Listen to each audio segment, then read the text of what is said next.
আসসালামু আলাইকুম। আপনি সাদিয়া? ওয়ালাইকুম আসসালাম। জি, আমি সাদিয়া। ভাইয়া আপনার কথা বললো আপনার সাথে দেখা করতে, তাই আসলাম। আসলে আপনার সাথে কিছু জরুরি কথা বলা দরকার।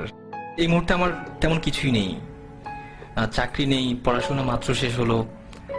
সুতরাং বুঝতেই পারছেন বিয়ের জন্য যে একটা মানসিক প্রস্তুতি, তার কোনোটাই আমার নেই।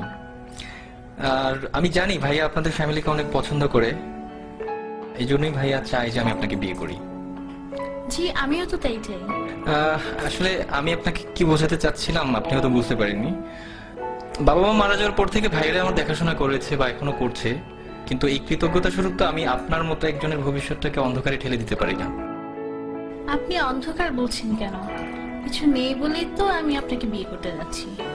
ধরুন আমি একজন টাকাওয়ালা কাউকে বিয়ে করলাম, কিন্তু বিয়ের পর দিন তো সে মারাও যেতে পারে, অথবা তার সব সম্পদ ধ্বংসও হয়ে যেতে পারে। আমি তো টাকা, বাড়ি, গাড়ি এসব দেখে বিয়ে করতে চাই না। আমি চাই একজন ভালো মানুষ। তাছাড়া আজকালকার ছেলেদের যে অবস্থা, তারা যেভাবে চলাফেরা করে, এদের মধ্যে তো ভালো ছেলে পাওয়াটা খুবই মুশকিল। আমি যতটুকু জেনেছি আপনি একজন বিশ্বাসী মানুষ এবং প্র্যাকটিসিং মুসলিম। কিন্তু একটা ব্যাপার কি দেখেন, জীবনে চলতে টাকাটা অনেক বেশি জরুরি। আত্মীয় স্বজন কিংবা বন্ধু বান্ধব যেখানেই যান না কেন, অর্থ ছাড়া আপনি কোনো দাম পাবেন না। আপনি কি মনে করেন যে এই ইটের জেলখানার ভিতরে সুখ আছে?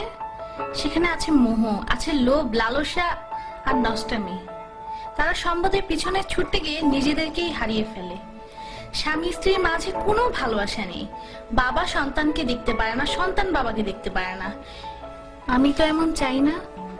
আমি চাই একটুকু জান্নাত, যার তুলনায় এই দুনিয়ার সমস্ত সম্পদ খুবই তুচ্ছ। আমাদের বিয়েটা ছিল খুব সাধারণ।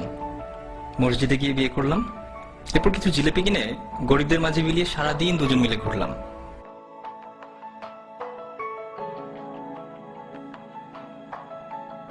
আপনি জানতে চাইতে পারেন কি ছিল আমাদের মাঝে? কিছুই না, একটি শক্তিশালী বিশ্বাস মাত্র।